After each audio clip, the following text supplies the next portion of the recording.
বিষাদ বেদনাই বুকুতে খুলিয়াই মৰমে কান্দিছে হাই কাকো নাপাই।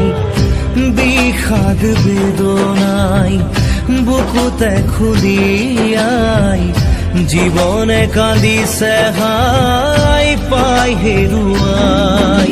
দুখে আৱৰিছে আহি আশাৰ সমাধি বিচাৰি দুচকুৰে চকুলোৱে মনকে বুজাই। ভগৱান ৰচিলা মায়াৰ পৃথিৱী